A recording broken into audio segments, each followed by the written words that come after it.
내 친구 잘못되면 니들 전부 오늘이 제삿날이야. 어둠 속에서 낮게 깔린 목소리가 골목을 훑었습니다. 조폭 3명이 동시에 뒤돌아봤고 가로등 아래 여자 한 명이 서 있었어요. 뭐야? 친구 찾겠다고 여자 혼자 왔어? 야, 예쁘게 생겼네. 오빠들이 도와줄까? 남자들이 낄낄거리며 서로 눈짓을 주고받았습니다. 마지막으로 묻는다. 내 친구 어디 있어? 송희 씨의 목소리는 낮았지만 단단하게 골목에 박혔어요. 아이고 무서워라. 예쁜 애가 왜 이렇게 무섭게 굴어? 친구, 네 친구가 누군데? 한두 명이어야 기억하지? 선두에 선 남자가 혀를 차며 성큼 다가왔습니다. 송희 씨는 대답 대신 천천히 손목에 시계를 풀어 주머니에 넣었어요. 그 사소한 동작에 골목의 공기가 묘하게 가라앉았죠. 야, 너 지금 뭐 하자는 거야? 어이가 없네. 귀엽긴. 혼자 와서 폼 잡는 거 봐라. 남자들이 웃음을 터뜨렸지만 송희 씨의 눈빛은 이미 차갑게 식어 있었습니다. 나는 분명 경고했다. 그 한마디가 떨어지자 골목이 순간 얼어붙었어요. 지금 어디에서 보고 계신가요? 시작하기 전 여러분의 좋아요와 구독은 채널에 큰 힘이 됩니다. 송희 씨의 발이 땅을 찼습니다. 선두에 섰던 남자가 미처 반응도 못하고 턱을 맞았고 그대로 뒤로 나가 떨어졌어요. 뭐야, 이년이? 남은 2명이 동시에 달려들었지만 송희 씨는 침착하게 몸을 낮췄습니다. 왼쪽에서 달려든 남자의 팔을 잡아 비틀었고 그 힘을 이용해 몸을 돌리며 뒤따라온 남자의 복부를 무릎으로 깊숙이 가격했어요. 2명이 연달아 바닥에 쓰러졌지만 송희 씨도 팔뚝에 긁힌 상처가 생겼죠. 21번 고르며 상처를 확인했지만 신경 쓸 겨를이 없었습니다. 마지막 남은 남자가 주춤하며 뒷걸음쳤어요. 야, 잠깐만. 나는 몰라. 진짜 아무것도 모른다고. 송희 씨가 천천히 다가가자 남자는 그 자리에 털썩 주저앉았습니다. 2시간 전 일이었어요. 송희 씨는 소정 씨 어머니에게서 다급한 전화를 받았습니다. 송희야, 소정이가 끌려갔어. 이상한 놈들이 갑자기 들이닥쳐서 데려갔어.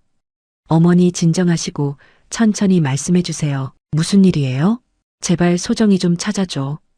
경찰은 자꾸만 기다려보래. 너밖에 없어.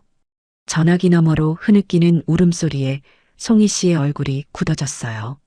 곧바로 소정 씨 집으로 달려갔고 현관문은 이미 열려 있었습니다. 바닥엔 찢어진 가방끈과 산산조각난 휴대폰이 나뒹굴고 있었어요. 송희 씨는 그 흔적을 보며 손목에 오래된 흉터를 무의식적으로 만졌습니다. 이번엔 늦지 않아. 반드시 찾는다. 낮게 내뱉은 혼잣말에 주먹이 떨릴 정도로 힘이 들어갔어요. 그리고 지금 송희 씨는 쓰러진 남자의 멱살을 잡아 끌어올렸습니다. 말해, 소정이 어디 있어? 진짜 모른다니까? 우리는 그냥 여기 지키라고 해서 온 거야. 떨리는 목소리로 외치던 남자의 뺨을 송희 씨가 가볍게 쳤어요. 한 번 더 묻는다. 어디야? 창고, 부두 쪽 창고라고 들었어. 진짜 그게 전부야. 송희 씨는 남자를 놓아주지 않았습니다. 전화해. 네 위에 있는 놈한테. 미쳤어? 그러면 나 진짜 죽는다고. 안 하면 지금 나한테 죽어. 송희 씨의 눈빛이 가로등 아래서 차갑게 빛났고 남자는 덜덜 떨며 주머니에서 휴대폰을 꺼냈어요. 그때 골목 뒤쪽에서 전동 카트 소리가 멈췄습니다. 장민호 택배기사님이 박스를 내려놓으며 이쪽을 바라봤어요. 그는 송희 씨의 움직임을 보며 고개를 갸웃했습니다. 저 여자 뭔가 다른데. 민호 씨는 설명할 수 없는 직감이 스쳐 지나갔지만 함부로 판단하지 않기로 했어요. 박스를 든 채 조용히 상황을 지켜보기로 했습니다. 송희 씨가 남자의 휴대폰을 빼앗아 통화 기록을 확인했어요. 최근 발신 기록에 다로영이라는 이름이 선명하게 찍혀 있었습니다. 이 번호가 니네 보스지? 그건 함부로 말 못해. 제발 살려줘. 송희 씨는 번호를 조용히 외우고 휴대폰을 남자에게 던졌어요. 오늘 일 없던 걸로 해. 이별면 내가 먼저 찾아간다. 남자는 공포에 질려 미친 듯이 고개를 끄덕였습니다. 송희 씨가 골목을 빠져나가려는 순간 민호 씨와 눈이 마주쳤어요. 잠깐의 정적이 흘렀고 민호 씨가 먼저 조심스럽게 입을 열었습니다. 아가씨, 혹시 도움이 필요하신 거 아닙니까? 괜찮아요. 신경 안 쓰셔도 돼요. 송희 씨가 차갑게 대답했지만 민호 씨는 쉽게 물러서지 않았어요. 아까 그놈들이 말한 부두 창고, 거기 혼자 가시면 위험합니다. 송희 씨의 걸음이 딱 멈췄습니다. 어떻게 아세요? 그쪽이. 어젯밤에 배달 가다가 검은 밴을 봤어요. 번호판이 전남이었고 안에서 여자 오는 소리가 났습니다. 송희 씨의 주먹이 꽉 쥐어졌어요. 소정이가 맞다는 직감이 강하게 들었습니다. 말씀 고마워요. 도움이 될 것 같네요. 송희 씨가 빠르게 골목을 빠져나갔고 민호 씨는 그 뒷모습을 한참 동안 지켜봤어요. 저 여자 보통은 아닌 것 같은데. 골목을 빠져나온 송희 씨는 곧바로 부두 방향으로 발걸음을 옮겼어요. 민호 씨가 알려준 정보가 머릿속에서 맴돌았습니다. 검은 밴, 전남 번호판, 여자 오는 소리. 소정이가 맞다면 시간이 없었어요. 한편 민호 씨는 배달을 마치고 집으로 돌아가는 길이었습니다. 그런데 아까 그 여자의 눈빛이 자꾸 떠올랐어요. 보통 사람이 아닌데 괜찮으려나. 민호 씨는 한숨을 내쉬며 핸들을 잡았지만 마음 한구석이 계속 신경 쓰였습니다. 새벽 2시, 인적이 끊긴 골목 끝에 낡은 건물 하나가 보였어요. 간판도 없고 창문엔 신문지가 덕지덕지 붙어 있었습니다. 주변에는 가로등도 제대로 없어서 어둠이 짙게 깔려 있었죠. 송희 씨는 소정 씨의 얼굴을 떠올리며 주먹을 꽉 쥐었어요. 기다려, 반드시 찾아낼게. 건물 앞에서 담배를 피우던 남자가 송희 씨를 발견했습니다. 야, 너 누구야? 이 시간에 여자 혼자 여기서 뭐해? 길 잃어버렸어요. 큰 길이 어디예요? 송희 씨가 일부러 겁먹은 표정을 지으며 대답했어요. 큰 길? 저쪽으로 쭉 가면 나오는데 여자 혼자 이런 데 돌아다니면 위험하지. 남자가 담배를 내던지며 씩 웃었습니다. 잠깐만, 얼굴 좀 보자.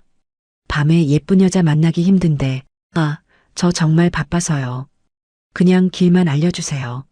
뭘 바빠, 잠깐이면 돼. 이리 와봐. 남자가 손을 뻗어 송희 씨의 팔을 잡으려 했어요. 그 순간 송희 씨의 손이 번개처럼 움직였습니다. 남자의 팔을 낚아채 비틀며 벽에 내리찍었고 남자는 비명도 지르지 못한 채 기절했어요. 송희 씨는 주변을 살핀 뒤 건물 뒤편으로 돌아갔습니다. 녹슨 비상계단을 타고 2층으로 올라갔고 창틀을 조심스럽게 밀자 삐걱거리는 소리와 함께 열렸어요. 안으로 들어서자 퀴퀴한 담배 냄새와 축축한 공기가 코를 찔렀습니다. 사무실은 이미 비워져 있었고 바닥엔 담배꽁초와 소주병이 어지럽게 나뒹굴었죠. 송희 씨는 손전등을 켜고 책상 서랍을 하나씩 열어봤어요. 영수증뭉치와 찢어진 메모지 사이에서 해외 송금 내역서가 나왔습니다. 금액은 5천만 원, 수취인은 영어로 적혀 있었고 국가명은 동남아시아 쪽이었어요. 이건 단순 납치가 아니네. 송희 씨는 낮게 중얼거리며 쓰레기통을 뒤졌습니다. 구겨진 종이 한 장을 펼쳐보니 사람 이름과 나이, 몸무게까지 빼곡히 적힌 리스트였어요. 소정이라는 이름 옆에 빨간 펜으로 동그라미가 선명하게 쳐져 있었죠. 이것들이 사람을 물건처럼 취급해? 송희 씨의 손이 부르르 떨렸습니다. 소정 씨의 웃는 얼굴이 떠올랐고 분노가 가슴 깊은 곳에서 치밀어 올랐어요.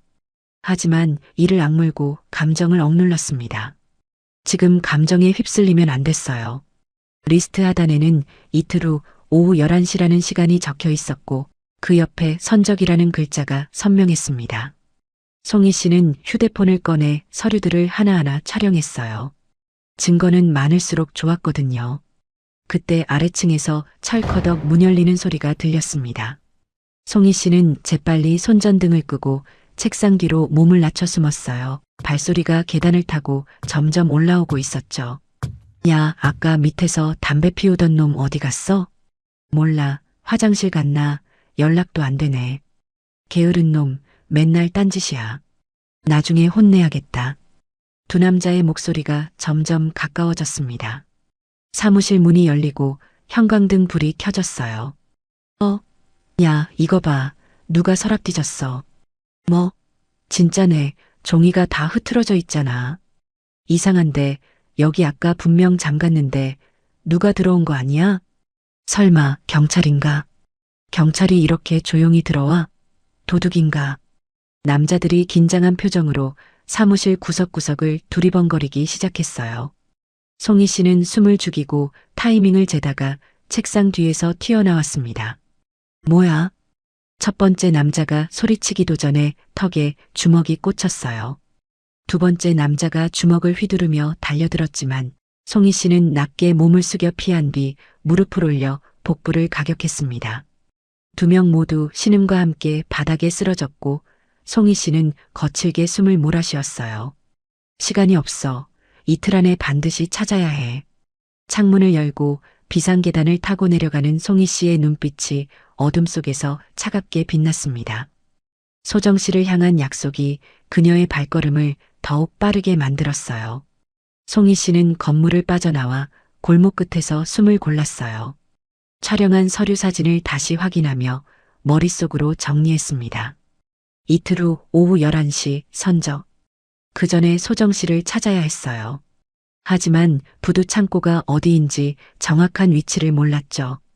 그때 뒤에서 전동카트 소리가 들렸습니다. 고개를 돌리자 민호 씨가 천천히 다가오고 있었어요. 아까 그 아가씨 맞죠?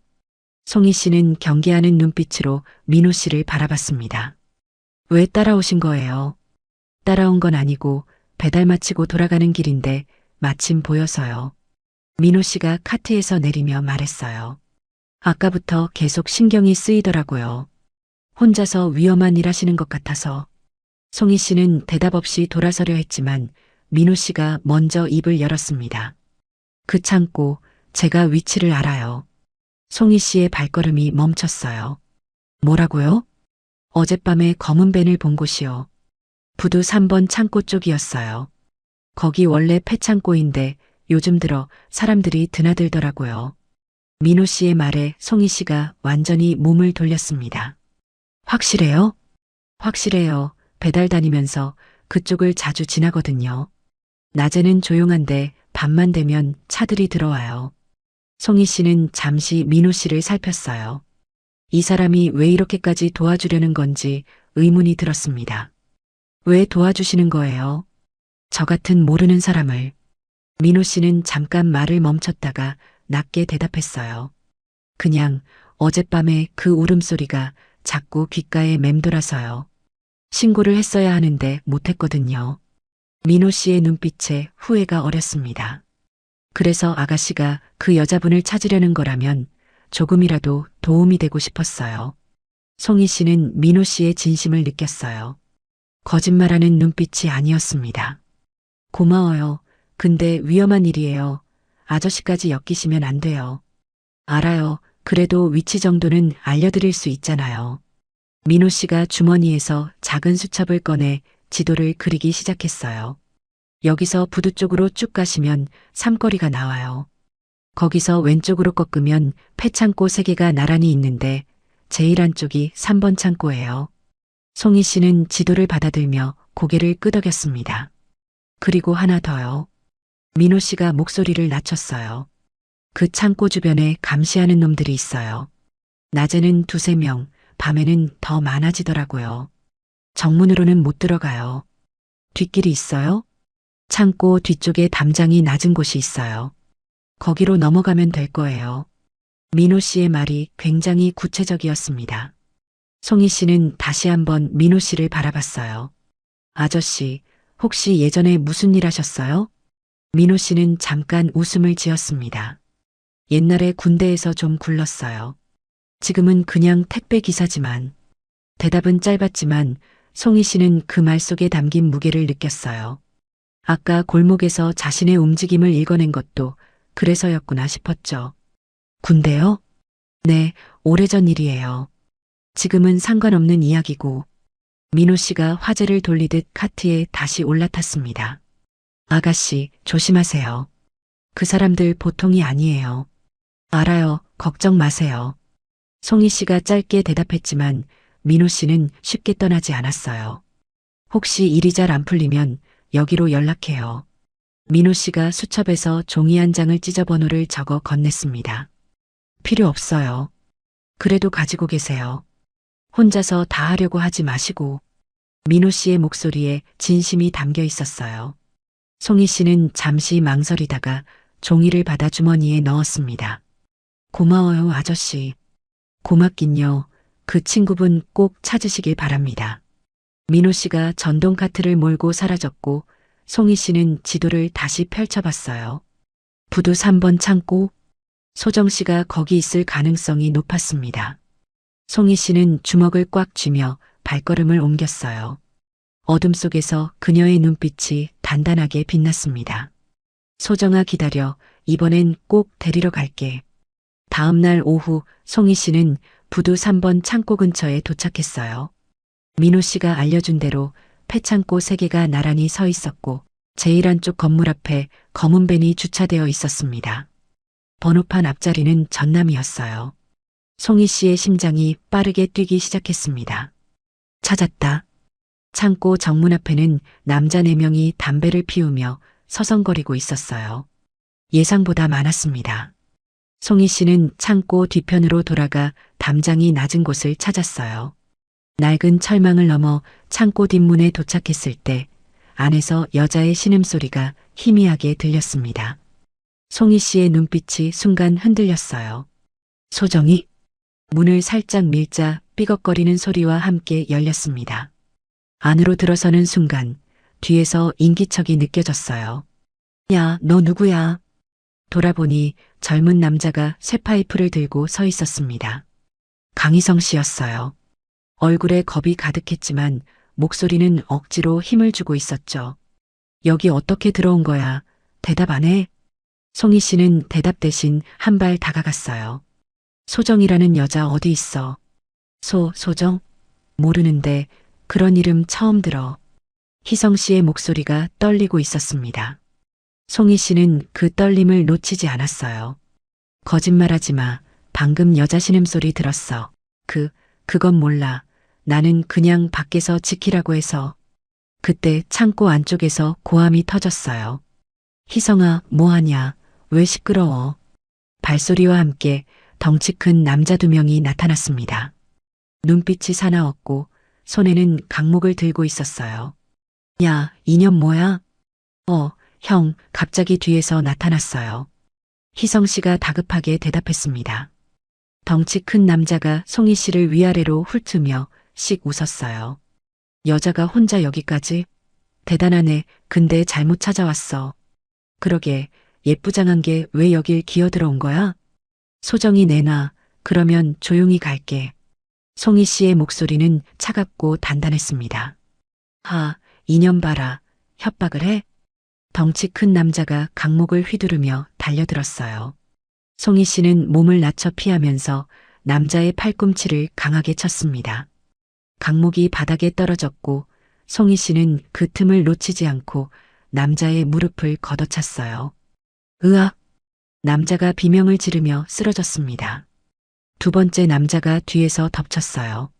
송희 씨의 목을 팔로 감아 조이려 했습니다. 숨이 막혔지만 송희 씨는 침착하게 남자의 새끼발가락을 밟으며 팔꿈치로 옆구리를 가격했어요. 남자가 신음을 흘리며 팔을 풀었고 송희 씨는 돌아서며 턱에 주먹을 꽂았습니다. 2번째 남자도 바닥에 쓰러졌어요. 희성 씨만 남았습니다. 그는 쇠파이프를 든 채 벌벌 떨고 있었어요. 너 대체 뭐야? 뭐 하는 사람이야? 송희 씨가 천천히 다가갔습니다. 말해, 소정이 어디 있어? 나는 진짜 몰라. 위에서 시키는 대로만 했다고. 위가 누구야? 희성 씨의 얼굴이 하얗게 질렸어요. 다로형이요. 최다로, 그 사람이 전부 지시해요. 송희 씨는 희성 씨의 멱살을 잡아 벽에 밀어붙였습니다. 최다로가 어디 있어? 여기 안 있어요. 다른 데서 연락만 해요. 희성 씨의 눈에 눈물이 고였어요. 제발 살려주세요. 나는 그냥 돈 때문에 여기 발담근 거예요. 진짜 나쁜 짓은 안 했어요. 송희 씨는 희성 씨의 눈을 들여다봤습니다. 거짓말하는 눈빛이 아니었어요. 소정이가 어디 있는지 정말 몰라? 진짜 몰라요. 근데 내일 밤에 어디론가 옮긴다는 얘기는 들었어요. 어디로? 그건 몰라요. 다로 형만 알아요, 제발. 송희 씨는 희성 씨를 천천히 놓아줬어요. 넌 여기서 빠져. 다시는 이 일에 엮이지 마. 고마워요. 진짜 다시는 안 할게요. 희성 씨가 허겁지겁 도망쳤고 송희 씨는 창고 안쪽을 살폈습니다. 아까 들렸던 신음소리의 방향으로 걸어갔어요. 그러나 그곳엔 아무도 없었습니다. 낡은 의자와 끊어진 밧줄만 남아 있었어요. 이미 옮겼구나. 송희 씨는 이를 악물었습니다. 시간이 없었어요. 송희 씨는 창고를 빠져나와 골목 끝에서 숨을 골랐어요. 낡은 의자와 끊어진 밧줄의 이미지가 머릿속에서 떠나지 않았습니다. 소정 씨가 분명 여기 있었어요. 묶여있던 흔적이 생생했거든요. 그런데 한 발 늦었습니다. 주머니에서 휴대폰을 꺼내 촬영해둔 서류를 다시 확인했어요. 선적 일정은 내일 오후 11시. 하지만 희성 씨는 내일 밤에 옮긴다고 했습니다. 정보가 어긋나고 있었어요. 뭔가 이상해. 일부러 정보를 흘린 건가.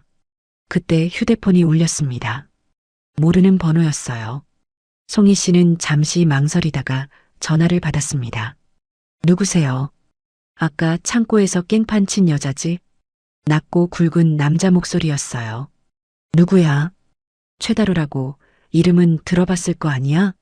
송희 씨의 손에 힘이 들어갔습니다. 드디어 본체가 직접 연락해온 거였어요. 용건이 뭐야? 야, 말투 봐라. 배짱은 있네. 네 친구 찾고 싶으면 잘 들어. 다로의 목소리에 여유가 묻어났습니다. 아까 그 창고는 미끼였어. 우리가 바보인 줄 알았어? 뭐? 누가 냄새 맡고 돌아다니는 거 진작에 알았다고. 일부러 기다렸지. 송희 씨의 눈빛이 차갑게 변했어요. 소정이 어디 있어? 부두 반대편에 폐공장 있어. 거기 지하에 있어. 거기 가면 소정이를 보내주는 거야? 다로가 낮게 웃었습니다. 그건 와봐야 알지. 혼자 와.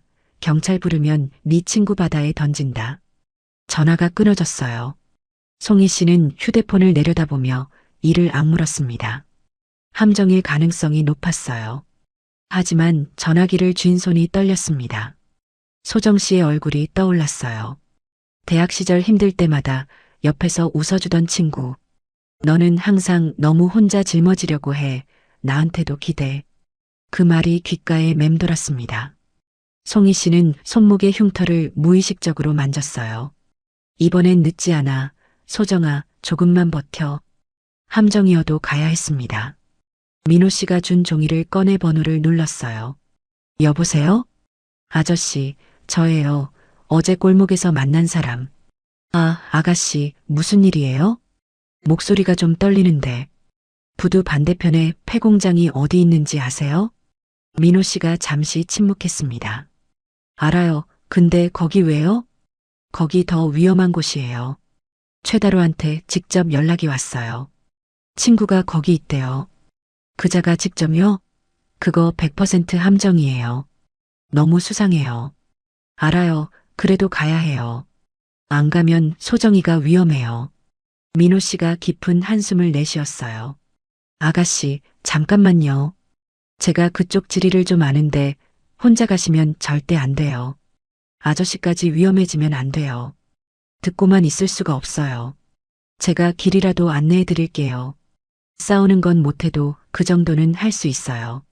민호 씨의 목소리에 단단한 결의가 느껴졌습니다. 송희 씨는 잠시 망설이다가 대답했어요. 고마워요. 아저씨, 부두 입구에서 만나요. 부두 입구에 도착하자 민호 씨가 낡은 트럭을 몰고 와 있었습니다. 타세요. 제가 뒷길로 데려다 줄게요. 송희 씨가 조수석에 오르자 트럭이 어둠 속으로 출발했어요. 그 폐공장, 예전에 수산물 가공하던 곳인데 몇 년 전에 망했어요. 지하에 냉동 창고가 있어요. 냉동 창고요? 네, 사람 가둬두기 딱 좋아요. 소리도 안 새고 밖에서는 절대 몰라요. 송희 씨의 표정이 굳어졌습니다. 아저씨, 그런 걸 어떻게 알아요? 민호 씨가 잠시 침묵했어요. 옛날에 비슷한 곳에서 작전한 적이 있어요. 아주 오래전 일이지만 송희 씨는 민호 씨를 바라봤습니다. 아저씨, 정말 그냥 택배 기사예요? 민호 씨가 씁쓸하게 웃었어요. 지금은 그래요. 예전엔 좀 달랐지만 지금은 그냥 평범하게 살고 싶은 사람이에요. 더 이상 묻지 않았습니다. 지금은 그게 중요한 게 아니었어요. 트럭이 폐공장 근처에 멈췄습니다. 여기서 내리세요. 저 건물 뒤쪽으로 돌아가면 지하로 내려가는 계단이 있어요. 고마워요, 아저씨. 조심하세요, 아가씨. 무슨 일 생기면 바로 연락해요. 송희 씨가 고개를 끄덕이고 트럭에서 내렸어요. 어둠 속으로 사라지는 송희 씨의 뒷모습을 민호 씨가 걱정스럽게 지켜봤습니다. 제발 무사해야 할 텐데. 송희 씨는 폐공장 뒤편으로 조심스럽게 접근했어요. 민호 씨가 말한 대로 건물 뒤쪽에 지하로 내려가는 계단이 보였습니다. 녹슨 철문이 반쯤 열려 있었고 안에서 희미한 불빛이 새어나왔어요. 송희 씨는 숨을 고르며 계단을 내려갔습니다. 지하는 예상보다 넓었어요. 냉동 창고답게 공기가 차갑고 축축했습니다. 발소리를 죽이며 안쪽으로 들어가는데 어디선가 신음소리가 들렸어요. 송희 씨의 심장이 빠르게 뛰기 시작했습니다. 소정이 소리를 따라 이동하자 철창으로 막힌 작은 방이 나타났어요. 그 안에 여자 한 명이 웅크리고 있었습니다. 송희 씨는 철창에 달라붙으며 낮게 불렀어요. 소정아, 소정아 나야. 여자가 고개를 들었습니다. 하지만 소정 씨가 아니었어요. 당신 누구예요? 여자가 겁에 질린 목소리로 물었습니다. 저는 친구를 찾으러 왔어요. 여기 다른 여자 없었어요? 몰라요. 저는 어제 끌려왔어요. 다른 사람은 못 봤어요. 여자의 몸이 덜덜 떨리고 있었어요. 송희 씨는 이를 악물었습니다. 또 속은 거였어요. 그때 위에서 발소리가 들렸습니다. 여러 명이 계단을 내려오고 있었어요. 송희 씨는 여자의 손을 잡으며 말했습니다. 꼭 다시 올게요. 반드시 구하러 올 테니까 조금만 버텨요. 여자가 눈물을 글썽이며 고개를 끄덕였어요. 송희 씨는 재빨리 창고 구석에 몸을 숨겼습니다. 야, 그년 들어왔대. 찾아. 혼자 왔어? 그런 것 같아. 최영님이 잡아오래. 산채로. 남자들의 목소리가 점점 가까워졌어요. 최소 5명은 되는 것 같았습니다. 정면 돌파는 무리였어요. 휴대폰이 진동했습니다. 민호 씨였어요. 아가씨, 괜찮아요? 밖에서 차들이 들어오는 거 봤어요. 함정이었어요. 소정이역이 없어요. 동쪽에 환기구가 있어요. 거기로 빠져나와요. 고마워요. 송희 씨는 동쪽 방향으로 재빨리 이동했어요. 환기구가 보였습니다. 하지만 그 순간 뒤에서 누군가 발목을 잡았어요. 잡았다. 송희 씨는 반사적으로 몸을 틀며 남자의 손목을 꺾었습니다. 비명과 함께 남자가 손을 놓았고 송희 씨는 환기구로 뛰어올랐어요. 환기구를 빠져나온 송희 씨는 폐공장 옥상에 도착했습니다. 건물 뒤편으로 뛰어내려 민호 씨의 트럭을 향해 달렸어요. 아가씨, 빨리. 송희 씨가 올라타자마자 트럭이 출발했습니다. 한참을 달린 뒤에야 송희 씨가 입을 열었어요. 속았어요. 처음부터 함정이었어요. 그럴 줄 알았어요. 너무 쉽게 위치를 알려줬잖아요. 민호 씨가 한숨을 내쉬었습니다. 송희 씨는 휴대폰을 꺼내 소정 씨의 번호로 들어갔어요. 혹시나 하는 마음에 음성 메시지함을 확인했습니다. 재생되지 않은 메시지 하나가 눈에 들어왔어요. 납치 당일 밤에 남긴 메시지였습니다. 송이야, 나 소정이야. 소정 씨의 목소리가 스피커를 통해 흘러나왔어요. 떨리고 있었습니다. 무서워. 이상한 사람들이 나를 데려가. 어딘지 모르겠어. 송희 씨의 눈가가 붉어졌어요. 엄마 아빠한테 미안하다고 전해줘. 나 때문에 고생만 시켜서. 소정 씨의 울음 섞인 목소리가 이어졌습니다. 송이야, 고마웠어. 내가 내 친구여서 정말 행복했어. 메시지가 끊겼어요. 송희 씨는 휴대폰을 꽉 쥐며 고개를 숙였습니다. 어깨가 미세하게 떨리고 있었어요. 민호 씨는 아무 말 없이 운전에 집중했습니다. 한참 뒤 송희 씨가 낮게 말했어요. 내일 오전 11시면 선적이에요. 시간이 없어요. 어떻게 할 거예요? 반드시 찾을 거예요. 무슨 일이 있어도. 그 목소리에는 흔들림이 없었습니다. 차가운 결의가 담겨 있었어요. 트럭이 부두에서 멀어지는 동안 송희 씨는 머릿속을 정리했어요. 최다로는 처음부터 자신을 유인하려 했습니다. 그렇다면 소정 씨는 아직 다른 곳에 있다는 뜻이었어요. 하지만 어디인지 알 수가 없었습니다. 아저씨, 잠깐 세워주세요. 송희 씨가 갑자기 말했어요. 민호 씨가 트럭을 길가에 세웠습니다. 왜요? 무슨 생각 있어요? 희성이한테 다시 연락해 볼게요. 그 애가 뭔가 더 알고 있을 수도 있어요. 송희 씨는 휴대폰을 꺼내 확인했던 번호를 눌렀어요. 신호음이 길게 울렸습니다. 받지 않을 것 같았어요. 그런데 5번째 신호음 끝에 떨리는 목소리가 들렸습니다. 여보세요? 나야, 어제 창고에서 만났던 사람. 희성 씨가 숨을 들이켰어요. 어떻게 이 번호를 알았어요? 그건 중요하지 않아. 최다로가 어디 있는지 알아? 몰라요. 진짜 몰라요. 저 이제 그쪽이랑 연 끊었어요. 송희 씨는 목소리를 낮췄습니다. 희성 씨, 나도 너한테 해코지하고 싶지 않아. 근데 내 친구가 내일이면 해외로 팔려가. 제발 도와줘. 전화기 너머로 희성 씨의 거친 숨소리가 들렸어요. 한참을 망설이다가 희성 씨가 입을 열었습니다. 진짜 저한테 불똥 안 튀게 해줄 거예요? 약속할게. 오늘 밤에 다로 형이 직접 물건을 확인하러 간대요. 물건?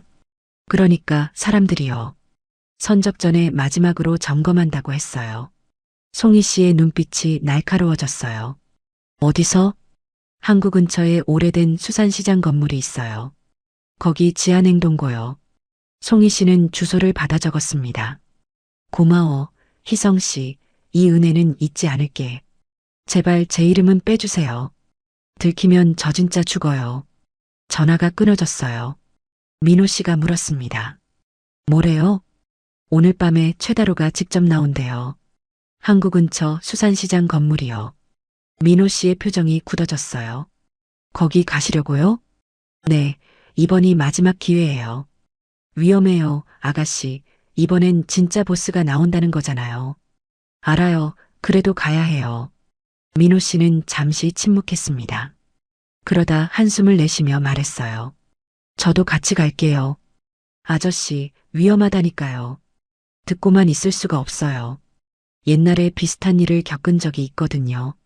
민호 씨의 눈빛이 달라졌습니다. 후배 하나를 구하지 못했어요. 그때 내가 좀 더 빨리 움직였으면 살릴 수 있었는데. 송희 씨는 민호 씨를 바라봤어요. 아저씨도 아픈 기억이 있구나라는 생각이 들었습니다. 고마워요, 아저씨. 근데 정말 괜찮아요? 괜찮아요. 이번엔 후회하고 싶지 않아요. 밤이 깊어지고 두 사람은 수산시장 건물 근처에 도착했어요. 낡은 건물은 어둠 속에 묻혀 있었고 주변에는 인적이 없었습니다. 하지만 건물 뒤편에 검은 차 3대가 주차되어 있었어요. 왔네요. 송희 씨가 낮게 말했습니다. 건물 안으로 들어가려는 순간 정문이 열리며 남자들이 쏟아져 나왔어요. 그 중앙에 양복을 입은 남자가 서 있었습니다. 나이는 40대 후반. 눈빛이 차갑고 입꼬리가 비틀어져 있었어요. 최다로였습니다. 야, 드디어 왔네. 기다렸어.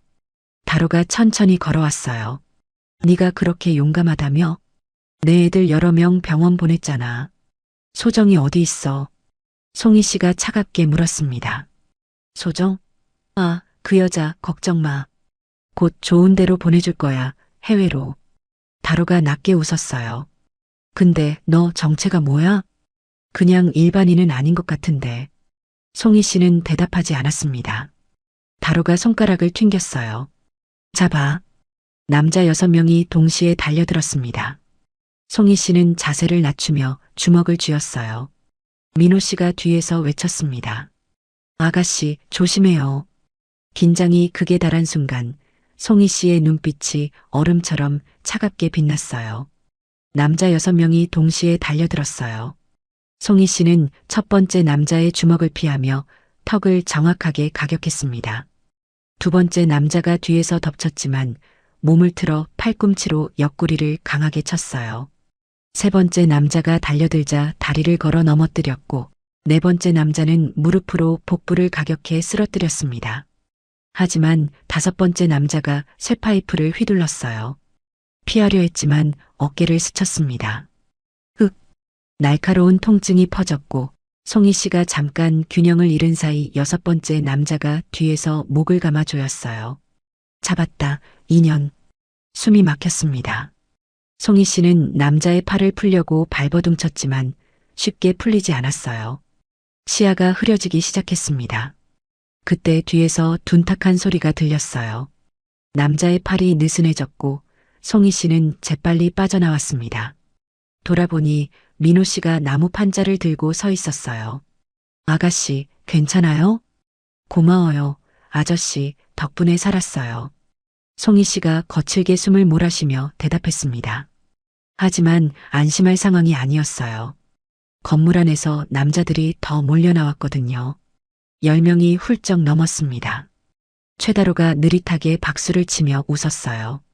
야, 대단하네. 진짜 대단해. 내 애들 6을 혼자서 쓰러뜨리다니. 다로가 손짓하자 남자들이 두 사람을 빠르게 포위했습니다. 근데 여기까지야. 아무리 잘 싸워도 15명은 못 이기지. 송희 씨는 빠르게 주변을 살폈어요.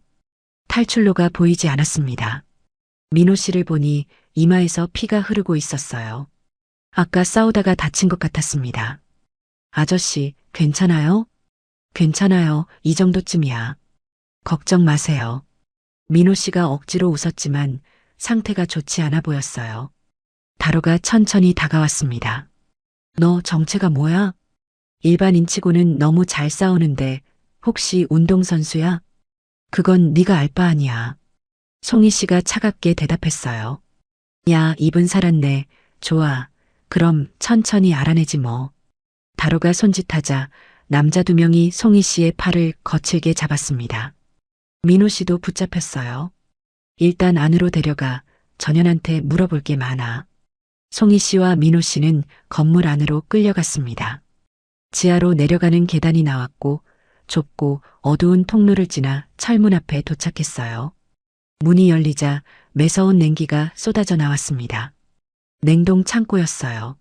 안에는 여자 5명이 묶여 있었습니다. 모두 겁에 질린 표정이었고 얼굴이 창백했어요. 송희 씨의 눈이 그중 한 명에게 멈췄습니다. 소정아. 소정 씨였어요. 얼굴이 창백했고 입술이 파랗게 질려 있었습니다. 송이야? 소정 씨가 믿을 수 없다는 표정으로 송희 씨를 바라봤어요. 왜 여기 있어? 너까지 잡힌 거야? 빨리 도망가. 도망 안 가. 널 데리러 왔어. 송희 씨가 단호하게 말했습니다. 다로가 낮게 웃었어요. 야, 감동적이네. 친구 사이가 참 좋아. 근데 이제 둘 다 같이 가는 거야. 뭐? 내일 아침이면 배가 출발해. 너도 같이 태워줄게. 걱정 마. 다로가 비웃으며 송희 씨의 턱을 잡아 올렸습니다. 예쁘게 생겼으니까 비싸게 팔리겠다. 횡재네. 송희 씨는 이를 악물었어요. 손이 뒤로 묶여 있어서 움직일 수가 없었습니다. 민호 씨도 옆에 묶여 있었어요. 아가씨, 미안해요. 제가 더 도움이 됐어야 하는데. 아저씨 잘못 아니에요. 제가 끌어들인 거예요. 송희 씨가 낮게 대답했습니다. 다로가 철문 앞에서 돌아봤어요. 푹 쉬어. 내일 아침에 보자. 마지막 밤이니까 친구랑 얘기나 해. 철문이 닫히고 무거운 자물쇠 소리가 들렸습니다. 냉동 창고 안은 어둡고 차가웠어요. 송희 씨는 주변을 천천히 살폈습니다. 환기구가 보였지만 손이 묶인 상태로는 올라갈 수 없었어요. 시간이 없었습니다. 내일 아침이면 모든 게 끝이었어요. 송희 씨는 깊게 숨을 들이쉬며 머릿속을 정리했습니다. 반드시 빠져나간다. 방법을 찾아야 해.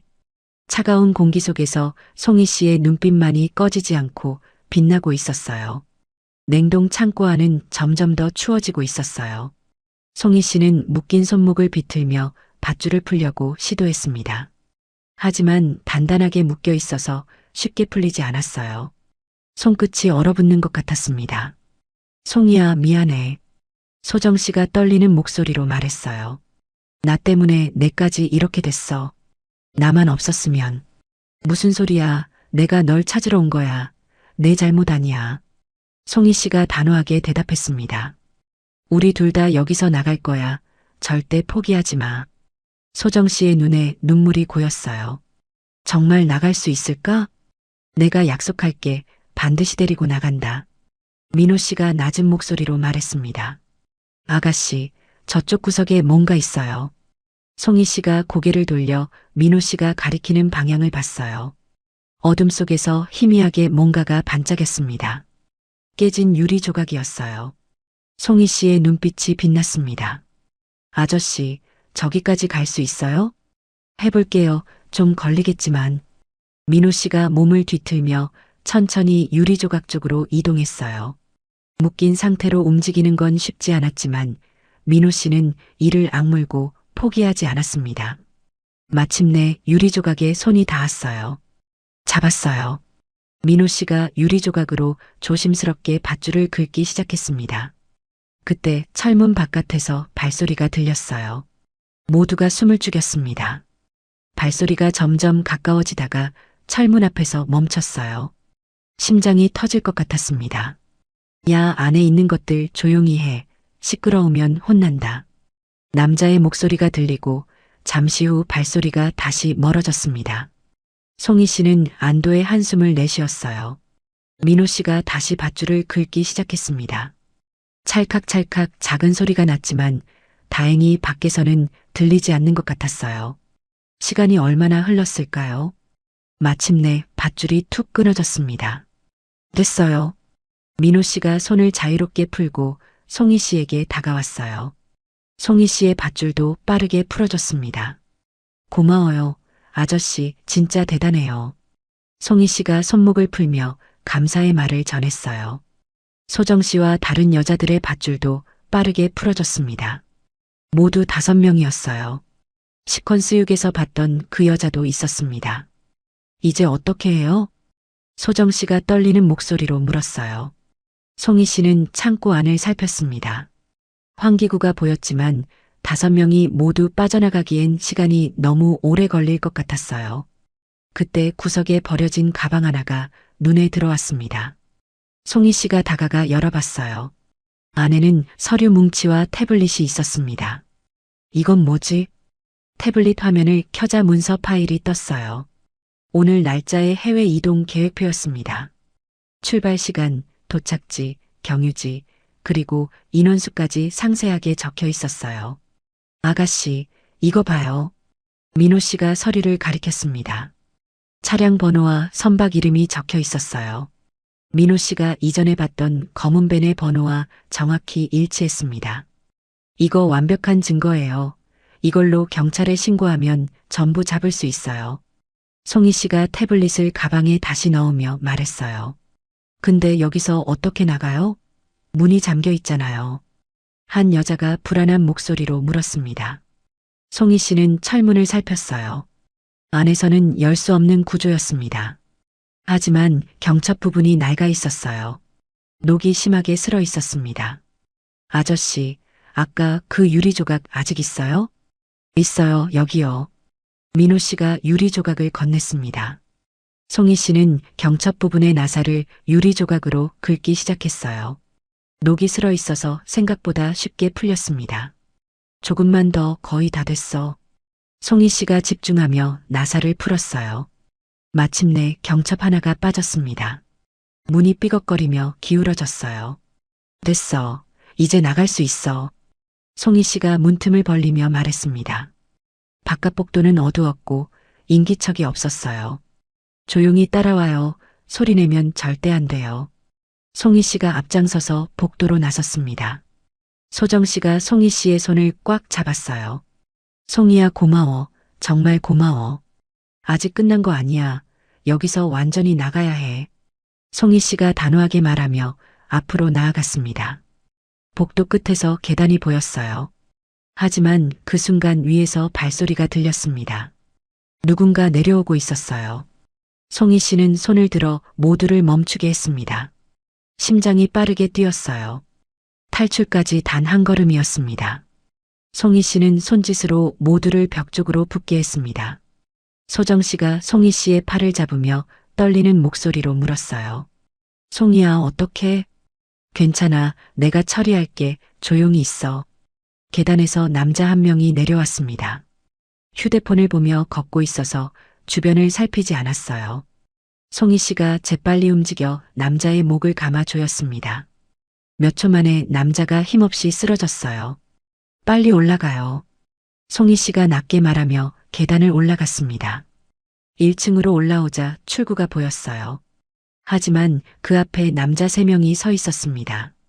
송희 씨는 옆에 있는 작은 문으로 모두를 이끌었어요. 좁은 통로를 지나 뒷문이 나왔습니다. 송희 씨가 문 손잡이를 잡는 순간 뒤에서 박수 소리가 울렸어요. 어디 가려고? 파티는 이제 시작인데. 돌아보니 최다로가 서 있었습니다. 양옆에 남자 10명 이상이 함께였어요. 야, 대단하네. 냉동 창고에서 어떻게 나온 거야? 다로가 천천히 다가왔습니다. 문 잠갔는데 설마 경첩을 뜯은 거야? 머리도 좋네. 닥쳐, 비켜. 송희 씨가 차갑게 대답했어요. 비켜? 야, 지금 상황 파악이 안 돼? 넌 쥐덫에 걸린 쥐야. 다로가 낮게 웃었습니다. 송희 씨는 소정 씨와 다른 여자들을 뒤로 밀며 앞을 막아섰어요. 소정아, 뒤에 있어. 송희야, 너무 위험해. 도망가자. 괜찮아, 내가 막을게. 걱정하지 마. 다로가 고개를 갸웃하며 물었습니다. 너 진짜 뭐하는 년이야? 아까부터 이상하더라고. 왜, 궁금해? 솔직히 좀 궁금하지. 일반인이 내 애들을 저렇게 패? 말이 안 되잖아. 송희 씨는 침묵으로 대답했어요. 다로가 주머니에서 휴대폰을 꺼냈습니다. 그래서 알아봤어. 내 정체, 돈 좀 썼지. 시간 낭비했네. 그럴까? 송희, 34세, 민간 보안 컨설턴트. 근데 재밌는 게 있더라고. 송희 씨의 눈빛이 살짝 흔들렸어요. 군 기록을 뒤져봤는데 내 전적이 전부 삭제돼 있어. 다로가 씩 웃었습니다. 삭제된 기록, 그게 뭘 의미하는지 알아? 특수부대야, 그것도 아무나 못 들어가는데. 민호 씨가 긴장한 표정으로 송희 씨를 바라봤어요. 아가씨, 설마. 송희 씨는 민호 씨를 보지 않고 다로만 응시했습니다. 조금 더 파봤지. 아는 사람한테 부탁했어. 다로가 휴대폰을 주머니에 넣으며 말했어요. 707 특임대, 들어봤어? 주변 남자들이 웅성거리기 시작했습니다. 707이요? 그 대테러 특수부대요? 거기 여자도 있어요? 조용히 해. 다로가 손을 들어 조용히 시켰어요. 707 특임대에서도 극비 임무만 수행한 요원이 있었대. 다로가 송희 씨를 가리켰습니다. 코드명 블랙, 전설처럼 불렸다더라고. 임무 기록이 전부 삭제된 유령 같은 존재. 송희 씨의 손이 천천히 주먹을 쥐었어요. 근데 웃긴 게 그게 여자였다는 거야. 그리고 몇 년 전에 전역했대. 다로가 비웃으며 물었습니다. 맞지? 내가 그 블랙이지? 송희 씨는 대답 대신 주머니에서 검은 가죽 장갑을 꺼냈어요. 천천히, 아주 천천히 장갑을 끼기 시작했습니다. 그 단순한 동작에 주변 공기가 무겁게 가라앉았어요. 다로의 웃음이 서서히 사라졌습니다. 야, 뭐해? 왜 갑자기 분위기가 이래? 남자들도 한 발 뒤로 물러섰어요. 뭐야, 왜 다들 쫄아있어? 여자 하나잖아. 다로가 소리쳤지만 그의 목소리에도 긴장이 묻어났습니다. 송희 씨가 천천히 고개를 들었어요. 눈빛이 완전히 달라져 있었습니다. 차갑고 날카롭고 감정이라곤 찾아볼 수 없었어요. 마치 다른 사람 같았습니다. 맞아. 송희 씨가 낮게 말했어요. 나 블랙이야. 공기가 얼어붙었습니다. 그래서 뭐 어쩔 건데? 다로의 얼굴에서 완전히 여유가 사라졌어요. 야, 뭘 멍하니 서 있어. 당장 잡아. 다로가 다급하게 소리쳤습니다. 남자들이 우르르 달려들었어요. 하지만 송이 씨의 눈빛은 전혀 흔들리지 않았습니다. 오히려 입꼬리가 살짝 올라갔어요. 좋아, 제대로 한번 해볼까? 남자 3명이 동시에 달려들었어요. 야, 전연 잡아. 여자 하나 못 잡으면 다 죽는다. 송이 씨는 첫 번째 남자의 주먹을 손목으로 쳐내며 턱을 올려쳤습니다. 남자가 비명도 지르지 못하고 뒤로 나가 떨어졌어요. 뭐야, 왜 이렇게 빨라? 두 번째 남자가 옆에서 덮쳤지만 송이 씨는 몸을 낮춰 피하며 무릎으로 복부를 깊숙이 가격했습니다. 세 번째 남자가 뒤에서 목을 잡으려 했어요. 송이 씨는 뒤도 보지 않고 팔꿈치로 얼굴을 강타했습니다. 코뼈가 부러지는 소리와 함께 남자가 쓰러졌어요. 3명 모두 5초 만에 바닥에 나뒹굴었습니다. 뭐야, 전연 뭐야? 어떻게 저렇게 빨라? 사람 맞아? 남자들이 당황하며 뒷걸음쳤어요. 다로가 얼굴을 붉히며 소리쳤습니다. 뭐해, 이 멍청한 것들아, 한꺼번에 덤벼. 여자 하나 못 잡으면 니들 전부 내가 죽인다. 남자 7명이 동시에 우르르 달려들었어요. 하지만 송이 씨의 움직임은 완전히 달랐습니다. 군더더기가 없었어요. 첫 번째 남자의 팔을 잡아 비틀며 두 번째 남자에게 던졌습니다. 2명이 함께 엉켜나가 떨어졌어요. 야, 비켜, 내가 한다. 세 번째 남자가 쇠파이프를 휘둘렀습니다. 송이 씨는 한 발 옆으로 피하며 남자의 손목을 잡아 꺾었어요. 아! 손목이. 쇠파이프가 바닥에 떨어졌고 송이 씨가 그걸 집어들었습니다. 전연 무기 들었다. 조심해. 네 번째 남자가 주먹을 휘둘렀어요.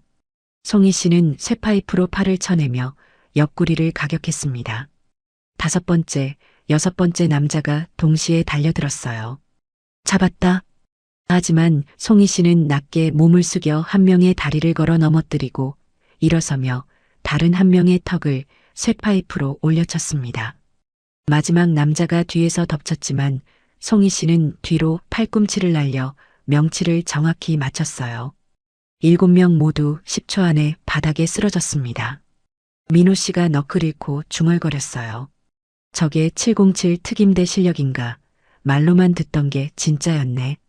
소정 씨가 두 손으로 입을 막으며 떨렸습니다. 송이야, 너 진짜 저런 사람이었어? 다로의 얼굴이 하얗게 질렸어요. 니 미쳤어. 진짜 707이었어. 진짜로. 그의 손이 떨리고 있었습니다. 야, 뭐해. 남은 놈들 전부 덤벼. 죽기 싫으면 전연 잡아. 하지만 남은 남자들은 움직이지 않았어요. 공포에 질려 서로 눈치만 보고 있었습니다. 송이 씨가 천천히 다로를 향해 걸어갔어요. 이제 너 차례야. 가까이 오지 마. 내가 누군지 알아? 다로가 뒷걸음치며 소리쳤습니다. 나 전라도에서 손 안 닿는 데 없어. 날 건드리면 넌 끝이야. 그래. 그럼 한번 해보든가. 송이 씨가 한 발 더 다가갔어요. 다로가 품에서 칼을 꺼냈습니다. 야, 진짜야. 한 발만 더 오면 찔러. 그 칼로 뭘 하게? 송이 씨가 비웃으며 말했어요. 네가 칼 꺼내는 동안 내가 몇 번을 움직일 수 있는지 알아? 다로의 손이 더 심하게 떨렸습니다. 형님, 도망가세요. 저희가 막을게요. 남자 하나가 외쳤지만 다로는 이미 패닉 상태였어요. 닥쳐, 다 쓸모없는 것들. 다로가 칼을 휘두르며 송이 씨에게 달려들었습니다. 송이 씨는 가볍게 옆으로 피하며 다로의 손목을 잡았어요. 강하게 비틀자 칼이 바닥에 떨어졌습니다. 아! 송이 씨가 다로의 팔을 뒤로 꺾어 바닥에 내리눌렀어요. 끝났어. 다로가 얼굴을 바닥에 처박힌 채 발버둥쳤습니다. 나라. 너네가 누군지 알아? 놓으라고. 닥쳐. 송이 씨가 차갑게 말하며 팔을 더 세게 꺾었어요. 다로가 비명을 질렀습니다. 그때 멀리서 사이렌 소리가 들렸어요. 민호 씨가 휴대폰을 들고 말했습니다. 경찰 불렀어요. 아까 탈출할 때 신고해뒀어요. 송희 씨가 고개를 끄덕였어요. 고마워요, 아저씨. 소정 씨가 달려와 송희 씨를 끌어안았습니다. 송희야, 고마워. 정말 고마워. 울지 마. 이제 끝났어. 송희 씨가 소정 씨의 등을 토닥이며 낮게 말했어요. 사이렌 소리가 점점 가까워지고 있었습니다. 경찰차 여러 대가 건물 앞에 멈췄어요. 문이 열리며 경찰들이 쏟아져 들어왔습니다. 움직이지 마. 전원 손들어. 총을 겨눈 경찰 수십 명이 사방을 포위했어요. 송희 씨는 다로에 팔을 놓고 천천히 손을 들었습니다. 저쪽에 인신매매 피해자들 있어요. 여자 5명이요. 송희 씨가 경찰에게 말했어요. 지하 냉동 창고에 갇혀 있었어요. 빨리 확인해 주세요. 경찰 한 명이 무전기로 보고했습니다. 피해자 확인 요청. 지하로 인원 보내라. 긴급이다. 다른 경찰들이 다로와 남은 조폭들을 수갑으로 묶었어요. 야, 이거 나. 이것들이. 나 최다로야. 다로가 발버둥치며 소리쳤습니다. 변호사 불러. 당장 변호사 불러. 경찰이 차갑게 대답했어요. 조용히 해. 인신매매의 감금, 폭행, 불법 해외 송출. 너 이제 완전히 끝났어. 뭐? 아니야, 나는 아무것도 안 했어. 다 밑에 놈들이 한 거야. 그건 조서에서 얘기해. 지금은 닥치고 따라와. 다로의 얼굴이 새하얗게 질렸습니다. 민호 씨가 송희 씨에게 다가왔어요. 아가씨, 괜찮아요? 어디 다친 데 없어요? 네, 괜찮아요. 아저씨야말로 이마에 피났는데. 이거요? 이 정도는 아무것도 아니에요. 옛날에 더한 것도 많았어요. 민호 씨가 손을 저으며 웃었습니다. 근데 진짜 대단하더라고요. 707 특임대가 뭔지 오늘 확실히 알았어요. 옛날 일이에요. 지금은 그냥 평범하게 살고 싶은 사람이에요. 송희 씨가 짧게 대답했어요. 평범하다고요? 아가씨 같은 사람이 평범해요? 민호 씨가 피식 웃었습니다. 저도 군대 좀 굴러봤지만 저런 실력은 처음 봤어요. 경찰 한 명이 송희 씨에게 다가왔어요. 실례지만 신원 확인 좀 해도 될까요? 송희입니다. 피해자 박소정 씨의 친구예요. 네, 혹시 이 상황을 어떻게 알게 되셨어요? 소정 씨 부모님께 연락받고 찾으러 왔어요. 혼자서요? 이 위험한 곳을? 경찰이 의아한 표정을 지었습니다. 친구니까요. 자세한 건 조서에서 말씀드릴게요. 경찰이 고개를 끄덕이며 물러났어요. 소정 씨가 송희 씨에게 다가와 손을 꽉 잡았습니다. 송희야, 나 진짜 무서웠어. 다시는 못 볼 줄 알았어. 바보야, 내가 널 어떻게 두고 가. 우리 약속했잖아. 무슨 약속? 소정 씨가 눈물을 글썽이며 물었어요. 대학 때 했잖아. 뭐가 됐든 서로 지켜주기로. 그 약속 기억하고 있었어? 당연하지. 난 약속 안 잊어. 특히 너랑 한 약속은. 송희 씨가 소정 씨를 다시 끌어안았습니다. 소정 씨가 송희 씨의 어깨에 얼굴을 묻고 울었어요. 고마워, 송희야. 정말 고마워. 내가 아니었으면 나 진짜 끝났을 거야. 울지 마. 이제 다 끝났어. 집에 가자. 그때 경찰 한 명이 뛰어왔어요. 지하에서 피해자 5명 전원 확인했습니다. 다들 무사합니다. 송희 씨가 안도의 한숨을 내쉬었습니다. 다행이다. 약속 지켰네. 송희 씨가 낮게 중얼거렸어요. 민호 씨도 옆에서 고개를 끄덕였습니다. 이제 진짜 끝났네요. 아가씨 덕분이에요. 아저씨가 신고 안 했으면 저도 위험했어요. 저야말로 감사해요. 다로가 경찰에게 끌려가면서 송희 씨를 노려봤습니다. 2년 나 나오면 가만 안 둬. 두고 봐. 반드시 찾아간다. 송희 씨가 다로에게 천천히 다가갔어요. 경찰이 막으려 했지만 송희 씨는 다로 앞에 멈춰섰습니다. 나오면? 네가 나올 수 있을 것 같아? 낮고 차가운 목소리에 다로가 움찔했어요. 인신매매, 감금, 폭행, 해외 송출까지 증거 다 있어. 송희 씨가 다로의 눈을 똑바로 바라봤습니다. 네 인생 끝났어. 받아들여. 뭐라고? 그리고 만약에, 정말 만약에 나온다 해도. 송희 씨가 다로의 귓가에 속삭였어요. 그땐 내가 다시 찾아갈게. 그때는 경찰 없이 다로의 얼굴이 공포로 일그러졌습니다. 다리가 풀려 경찰에게 질질 끌려갔어요. 송희 씨가 돌아서서 소정 씨와 민호 씨에게 걸어갔습니다. 가자, 병원 가서 검사 받아야지. 송희야, 넌 안 다쳤어? 어깨 아까 맞았잖아. 나, 이 정도는 괜찮아, 걱정 마. 세 사람이 건물을 빠져나왔어요. 새벽 공기가 차갑게 얼굴을 스쳤습니다. 동쪽 하늘이 희미하게 밝아오고 있었어요. 송희 씨가 하늘을 올려다보며 낮게 중얼거렸습니다. 끝났어. 드디어 끝났어. 손목에 오래된 흉터가 새벽빛에 희미하게 보였어요. 이번엔 지켰다는 안도감이 가슴 깊이 퍼졌습니다. 병원 복도는 조용했어요. 새벽 5시 응급실에서 검사를 마친 소정 씨가 일반 병실로 옮겨졌습니다. 송희 씨는 병실 앞 의자에 앉아 창밖을 바라보고 있었어요. 민호 씨가 자판기 커피 2개를 들고 다가왔습니다. 아가씨, 이거 드세요. 밤새 고생했잖아요. 고마워요, 아저씨. 송희 씨가 커피를 받아들며 짧게 웃었어요. 아저씨도 이마 치료받으셨어요? 네, 간호사분이 소독하고 밴드 붙여줬어요. 별거 아니에요. 민호 씨가 옆에 앉으며 말했습니다. 근데 아가씨, 진짜 대단했어요. 솔직히 처음엔 걱정 많이 했거든요. 모료 아저씨가 도와줘서 가능했던 거예요. 제가 모료, 저는 그냥 옆에서 조금 거들었을 뿐이에요. 송희 씨가 커피를 한 모금 마시며 말했어요. 아저씨, 아까 후배 얘기했잖아요. 구하지 못했다고.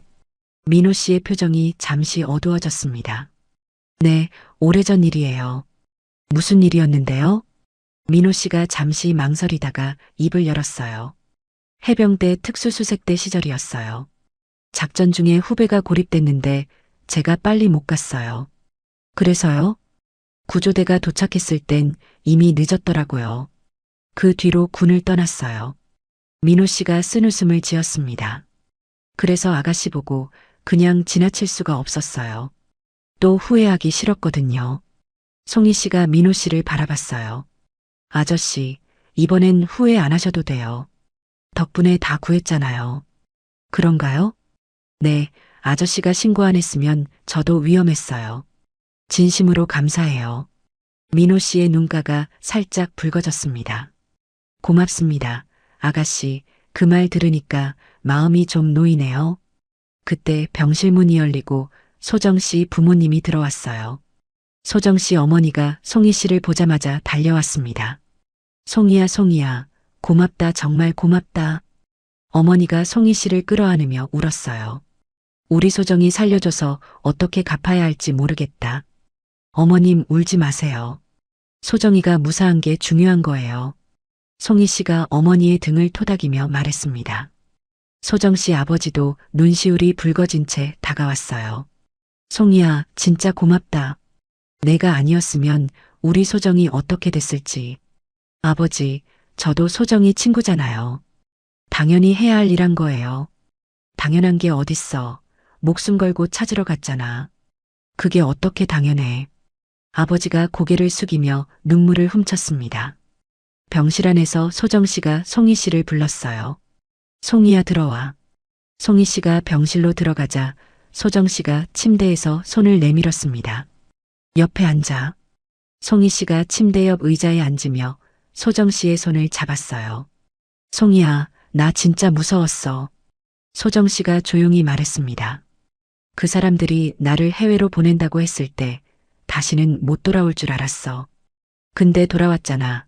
내가 버텨줘서 내가 찾을 수 있었어. 내가 버텼다고?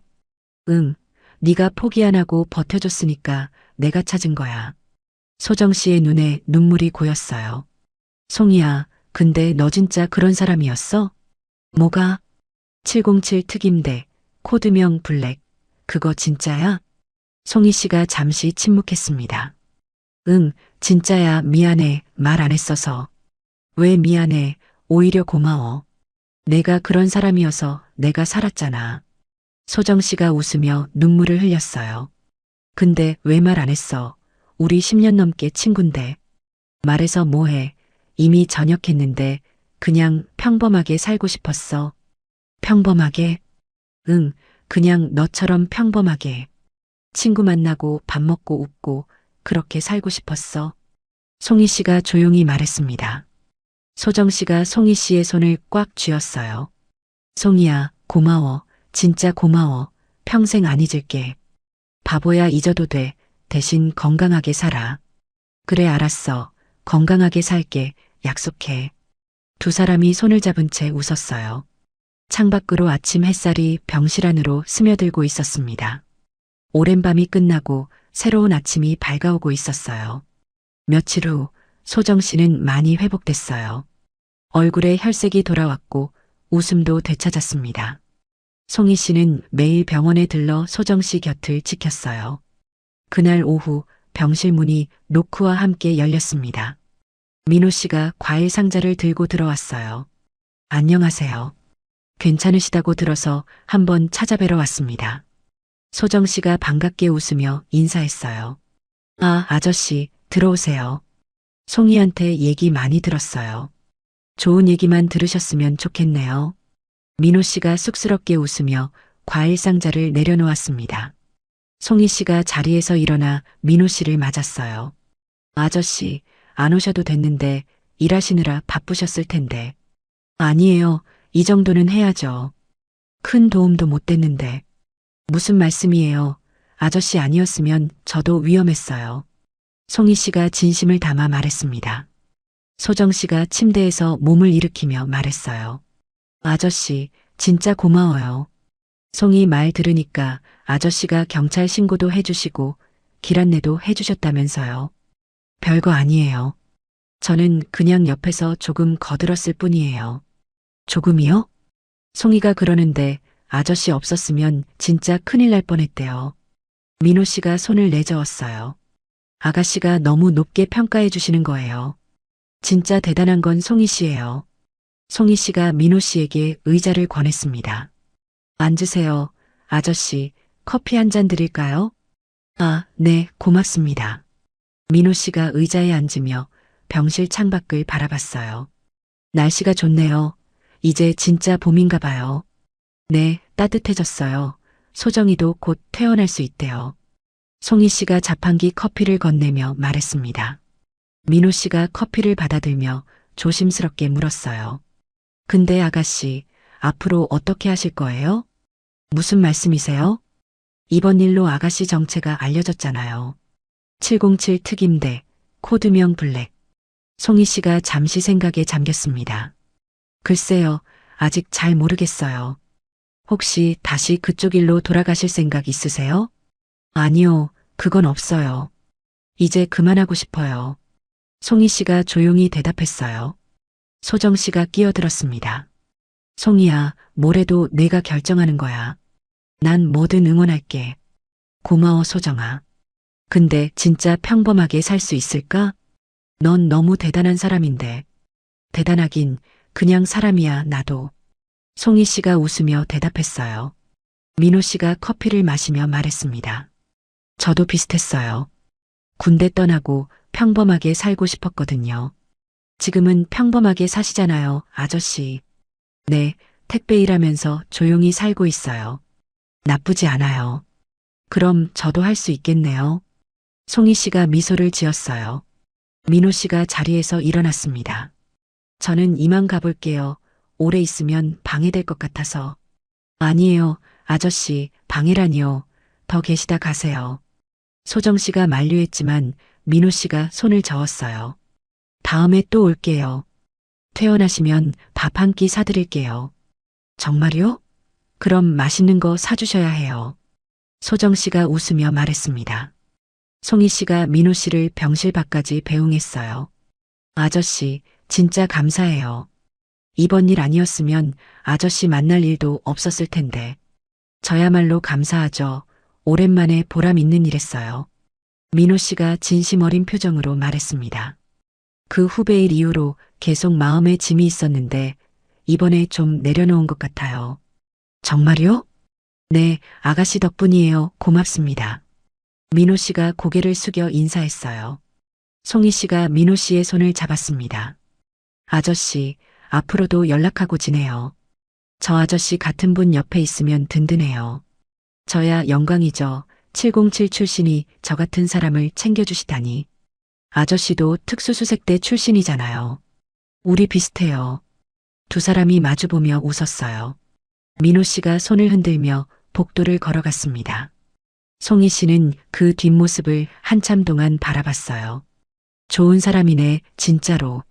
송희 씨가 낮게 중얼거리며 병실로 돌아갔습니다. 일주일 후 소정 씨가 퇴원했어요. 병원 앞에서 소정 씨 부모님이 기다리고 있었습니다. 소정아, 조심해서 타. 아빠가 운전할게. 네, 아빠. 소정 씨가 차에 오르기 전 송희 씨를 돌아봤어요. 송희야, 진짜 고마웠어. 평생 잊지 않을게. 잊어도 돼. 대신 건강하게 잘 살아. 너도 잘 살아야 해. 약속해. 소정 씨가 송희 씨를 꼭 끌어안았습니다. 우리 자주 보자. 이제 연락 끊기면 안 돼. 그래, 약속할게. 송희 씨가 소정 씨의 등을 토닥이며 웃었어요. 소정 씨 어머니가 송희 씨에게 다가왔습니다. 송희야, 정말 고맙다. 우리 소정이 살려줘서 뭐라 감사해야 할지 모르겠다. 어머니, 그만 우세요. 소정이가 무사한 게 제일 중요한 거예요. 그래도 내 은혜는 평생 잊지 않을게. 우리 집에 자주 놀러와. 네, 어머니, 꼭 갈게요. 송희 씨가 웃으며 대답했어요. 차가 떠나고 송희 씨는 한참 동안 그 자리에 서 있었습니다. 바람이 불어 머리카락을 흩날렸어요. 송희 씨는 하늘을 올려다보며 깊게 숨을 들이쉬었습니다. 끝났구나, 진짜로. 집으로 돌아온 송희 씨는 거실 소파에 앉았어요. 며칠간 제대로 쉬지 못해서 온몸이 피곤했습니다. 하지만 마음은 어느 때보다 평온했어요. 테이블 위에 놓인 작은 상자가 눈에 들어왔습니다. 송희 씨가 상자를 열자 군번줄이 보였어요. 오래된 금속줄에 이름과 번호가 새겨져 있었습니다. 송희 씨는 군번줄을 손끝으로 천천히 만졌어요. 707 특임대, 코드명 블랙. 낮게 중얼거리며 과거를 떠올렸습니다. 수많은 임무, 수많은 위험, 그리고 지키지 못했던 사람들. 손목의 흉터가 희미하게 보였어요. 그 흉터는 과거의 실패를 기억하게 해주는 표식이었습니다. 그때는 지키지 못했는데. 송희 씨가 조용히 말했어요. 이번엔 지켰네. 눈가가 살짝 젖어들었습니다. 창밖으로 새벽빛이 스며들고 있었어요. 어둠이 걷히고 하늘이 점점 밝아졌습니다. 송희 씨는 창가로 다가가 새벽 하늘을 바라봤어요. 사람은 누구나 지키고 싶은 게 있어. 송희 씨가 낮게 말했습니다. 가족이든 친구든 아니면 자기 자신이든. 군번줄을 손에 쥔 채 송희 씨가 이어서 말했어요. 중요한 건 포기하지 않는 거야. 아무리 힘들어도. 늦었다고 생각할 때가 가장 빠른 때라고 하잖아. 나도 늦었다고 생각했어. 소정이 못 찾을 줄 알았어. 근데 포기 안 하니까 찾았어. 결국 지켰어. 송희 씨가 미소를 지었습니다. 민호 아저씨도 그랬어. 후배를 구하지 못한 게 평생 마음에 남았다고. 근데 이번엔 도와줬잖아. 그래서 마음이 놓였다고 했어. 사람은 실패해도 돼. 중요한 건 다시 일어서는 거야. 송희 씨가 군번줄을 목에 걸었어요. 나도 이제 평범하게 살고 싶어? 송희 씨가 창밖을 바라보며 말했습니다. 근데 누군가 위험하면 또 나설 거야. 그게 내가 배운 거니까 지키는 게 강한 거라고. 힘은 누군가를 해치라고 있는 게 아니야. 지키라고 있는 거야. 소중한 사람들을. 새벽해가 떠오르며 창문을 환하게 비췄어요. 송희 씨의 얼굴에도 따뜻한 빛이 내려앉았습니다. 소정아, 잘 살아. 나도 잘 살게. 송희 씨가 웃으며 말했어요. 이번엔 꼭 지켜냈네. 다음에도 지킬 수 있겠지. 송희 씨는 소파에 앉아 눈을 감았습니다. 오랜만에 마음이 편안했어요. 창밖으로 새들이 지저귀는 소리가 들렸습니다. 새로운 아침이 밝아오고 있었어요. 어둠이 지나고 빛이 찾아온 것처럼 송희 씨의 마음에도 평화가 찾아왔습니다. 여러분, 오늘 이야기 어떠셨나요? 힘든 일이 있어도 포기하지 마세요. 지키고 싶은 사람이 있다면 끝까지 포기하지 않는 게 진짜 강한 거예요. 여러분도 소중한 사람들 꼭 지키시길 바랍니다. 지금까지 시청해 주셔서 감사합니다. 감동기억 채널이었습니다.